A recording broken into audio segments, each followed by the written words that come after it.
जय हिंद। आज हम लोग जेसीईआरटी क्लास 10th का भूगोल का पहला चैप्टर करने वाले हैं, जिसका नाम है संसाधन एवं विकास। आज हम लोग इस चैप्टर का मोस्ट एमसीक्यू क्वेश्चन करने वाले हैं, जो एग्ज़ाम के दृष्टिकोण से काफ़ी ज़्यादा जरूरी है। तो आज का पहला क्वेश्चन है कि हमारे पर्यावरण में उपलब्ध प्रत्येक वस्तु जो हमारी आवश्यकताओं को पूरा करने में प्रयुक्त की जा सकती है और जिसको बनाने के लिए प्रौद्योगिकी उपलब्ध है, जो आर्थिक रूप से संभाव्य और सांस्कृतिक रूप से मान्य है, उसे क्या कहते हैं? तो उसे जो है संसाधन कहते हैं। अगला क्वेश्चन है कि उत्पत्ति के आधार पर संसाधन कितने प्रकार के होते हैं? तो उत्पत्ति के आधार पर जो है संसाधन को दो वर्गों में बांटा गया है। एक को कहते हैं जैव संसाधन और दूसरा को कहते हैं अजैव संसाधन। अजैव संसाधन, ठीक है। अब जो है हम लोग आगे देखते हैं। अगला क्वेश्चन है कि जैव और अजैव संसाधन के वर्गीकरण का आधार क्या है? तो जैव और अजैव संसाधन के वर्गीकरण का आधार है वो है उत्पत्ति के आधार पर, यानी उत्पत्ति के आधार पर संसाधन को दो। अगला क्वेश्चन है कि आपके घर में दूध देने वाली एक गाय है, आप इसे किस तरह का संसाधन मानते हैं? तो ये जो है जैव संसाधन होता है। अगला क्वेश्चन है कि स्वामित्व के आधार पर संसाधन कितने प्रकार के होते हैं? तो स्वामित्व के आधार पर संसाधन को दो वर्गों में बांटा गया है। एक को कहते हैं नवीकरणीय संसाधन, नवीकरणीय संसाधन, और दूसरा को कहते हैं अनवीकरणीय संसाधन, अनवीकरणीय संसाधन, ठीक है। अगला क्वेश्चन है कि ज्वारीय ऊर्जा किस प्रकार का संसाधन है? तो जो ज्वारीय ऊर्जा होता है वो पुनः पूर्ति योग्य संसाधन कहलाता है। अगला क्वेश्चन है कि निम्नलिखित में से कौन प्राकृतिक संसाधन नहीं है? ऑप्शन नंबर ए है भूमि, ऑप्शन नंबर बी है भवन, ऑप्शन नंबर सी है जल, और ऑप्शन नंबर डी है खनिज। तो इसका जो सही आंसर है वो है भवन, यानी इसका जो ऑप्शन नंबर बी होगा ये। अगला क्वेश्चन है कि लौह अयस्क किस प्रकार का संसाधन है? तो लौह अयस्क जो है वो अनवीकरणीय संसाधन कहलाता है। अगला क्वेश्चन है कि किस प्राकृतिक संसाधन का भंडार सीमित है?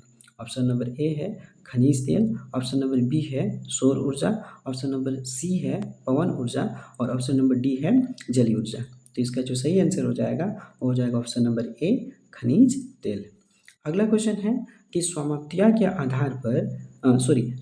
के आधार पर संसाधन कितने प्रकार के होते हैं? तो इसका जो सही आंसर है वो हो जाएगा 4, यानी स्वामित्व के आधार पर संसाधन को 4 वर्गों में बांटा गया है।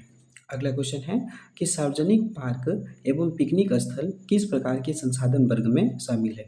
तो ये जो है आपका सामुदायिक संसाधन कहलाता है। अगला क्वेश्चन है कि सड़कें व नहरें किस प्रकार की संसाधन है?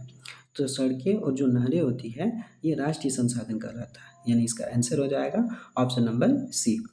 अगला क्वेश्चन है कि समुद्री क्षेत्र के कितने किलोमीटर क्षेत्र तक राष्ट्रीय संपदा निहित है? तो इसका जो सही आंसर हो जाएगा वो हो जाएगा 22.2 किलोमीटर।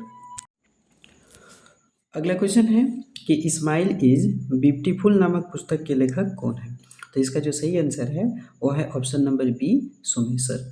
अगला क्वेश्चन है कि प्रथम पृथ्वी सम्मेलन का आयोजन किस वर्ष किया गया था?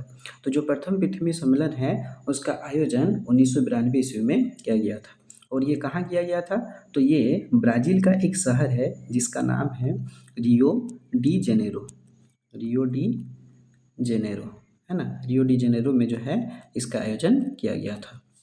अगला क्वेश्चन है कि हमारे पास पेट भरने के लिए बहुत कुछ है लेकिन पेटी भरने के लिए नहीं, यह कथन किसका है? तो यह कथन जो है वो महात्मा गांधी का है। अगला क्वेश्चन है कि कौन सी मृदा भारत के विस्तृत क्षेत्र में पाई जाती है? तो वह है जलोढ़ मृदा। अगला क्वेश्चन है कि पूर्वी तट के नदी डेल्टाओं पर किस प्रकार की मिट्टी पाई जाती है? तो हमेशा याद रखना कि नदी डेल्टाओं पर हमेशा जलोढ़ मृदा पाई जाती है जो बहुत ज़्यादा उपजाऊ होती है। तो इसका जो सही आंसर है वो हो जाएगा ऑप्शन नंबर बी जलोढ़ मृदा। अगला क्वेश्चन है कि जिस भूमि पर खेती की जाती है उसे क्या कहते हैं? तो उसे जो है कृषि योग्य भूमि कहते हैं, यानी इसका आंसर हो जाएगा ऑप्शन नंबर ए।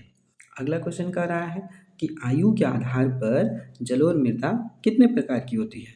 तो आयु के आधार पर जलोढ़ मृदा को दो वर्गों में बांटा गया है। एक को कहते हैं बांगर बांगर बांगर और दूसरा को कहते हैं खदर।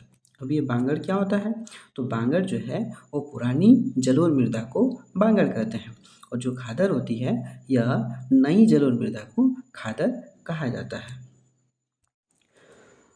अगला क्वेश्चन है कि कपास की खेती के लिए कौन सी मृदा उपयुक्त होती है।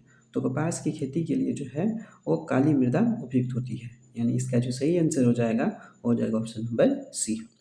अगला क्वेश्चन है कि किस मृदा को रेगड़ मृदा के नाम से जाना जाता है।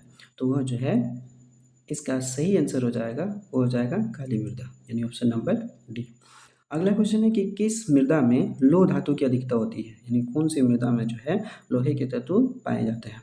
तो इसका जो सही आंसर हो जाएगा वो हो जाएगा ऑप्शन नंबर ए लाल मृदा।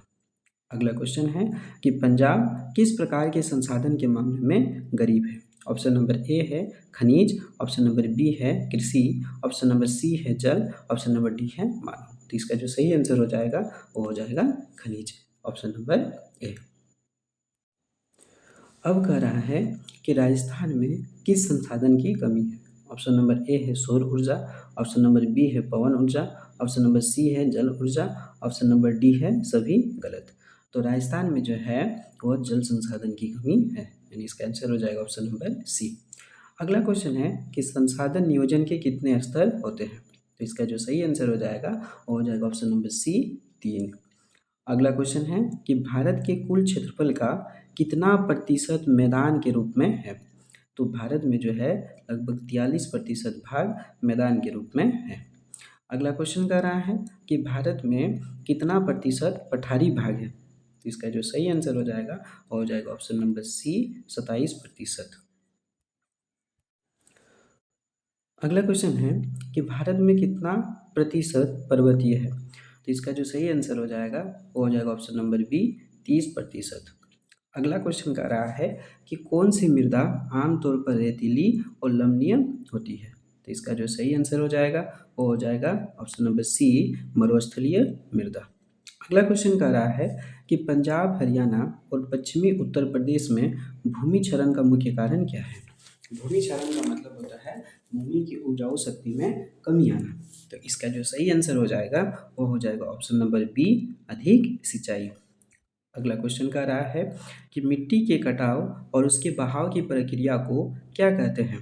तो इसका जो सही आंसर है वो हो जाएगा ऑप्शन नंबर सी मृदा अपरदन, यानी कि मिट्टी के कटाव और उसके बहाव की प्रक्रिया को मृदा अपरदन के नाम से जाना जाता है। अगला क्वेश्चन कह रहा है कि निम्नलिखित में से किस राज्य में सीढ़ीदार यानी कि सोपानी खेती की जाती है। तो इसका जो सही आंसर है वो हो जाएगा उत्तराखंड, है ना। यानी सीढ़ीदार खेती जो है पर्वतीय हिस्सों में जो है की जाती है ना, पर्वतीय पहाड़ वाले इलाकों में जो है की जाती है। तो इसका सही आंसर हो जाएगा ऑप्शन नंबर डी उत्तराखंड। अगला क्वेश्चन कह रहा है कि भूमि निम्नीकरण में निम्नलिखित में से किसकी भूमिका नहीं है। तो इसका जो सही आंसर हो जाएगा वो हो जाएगा मधुमक्खी पालन का। अगला क्वेश्चन है कि झारखंड में किस संसाधन की अधिकता है। तो आप सभी को पता होगा जो झारखंड से हैं कि झारखंड में जो है कौन सा संसाधन अधिक मात्रा में पाया जाता है। तो इसका जो सही आंसर हो जाएगा वो हो जाएगा ऑप्शन नंबर बी खनिज। आई होप कि आपको ये वीडियो अच्छा लगा होगा। अगर अच्छा लगा है तो अब आप लोग बताइए कि इसके बाद में जो है आपको कौन सा चैप्टर का क्वेश्चन आंसर चाहिए। जय हिंद।